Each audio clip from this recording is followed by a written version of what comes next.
We rise personal loan, इसका eligibility criteria है कि ये सभी लोग वी राइज से पर्सनल लोन के लिए एलिजिबल हो सकते हैं जो कि एक सैलरीड पर्सन है, मंथली नेट सैलरी 12,000 से ज़्यादा है, एज 21 ईयर से 50 ईयर्स के बीच है एंड सिविल स्कोर 650 या इससे ज़्यादा है। अगर एप्लीकेंट ये क्राइटेरिया मैच करता है तो वी राइज से लोन के लिए एलिजिबल है। लोन क्राइटेरिया, अगर पर्सन एलिजिबल है तो उसको जो लोन मिलेगा उसका क्राइटेरिया क्या रहेगा? लोन अमाउंट 30,000 से 5 लाख तक का हो सकता है।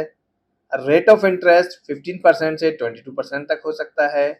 लोन टेन्योर 12 मंथ से 36 मंथ तक का हो सकता है। प्रोसेसिंग फीस लोन अमाउंट का 0.5% से 2.5% तक हो सकता है। वी राइज में अगर लोन को फोरक्लोज करते हैं तो फोरक्लोजर चार्ज जो है नहीं लगेंगे।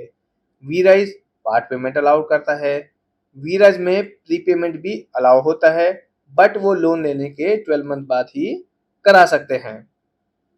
वी राइज में लोन के अगेंस्ट में कोई इंश्योरेंस चार्जेस नहीं होते हैं एंड वी राइज का जो कंफर्मेशन टाइम पीरियड है वो 1 डे का है एंड डिसबर्समेंट का जो टाइम पीरियड है वो 7 डेज तक का हो सकता है।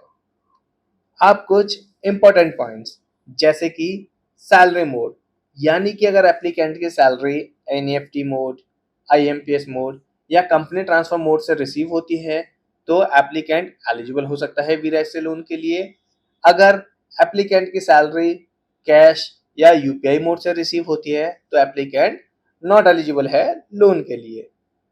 नेगेटिव इंडस्ट्रीज, अगर एप्लीकेंट इन इंडस्ट्रीज में वर्किंग है जैसे कि डिफेंस सेक्टर में, पुलिस में या किसी एनजीओ में तो एप्लीकेंट वी राइज से लोन के लिए एलिजिबल नहीं हो सकता। एम्प्लॉयर विंटेज, यानी कि एप्लीकेंट को जो टोटल वर्क एक्सपीरियंस है वो 1 ईयर से ज्यादा का होना चाहिए।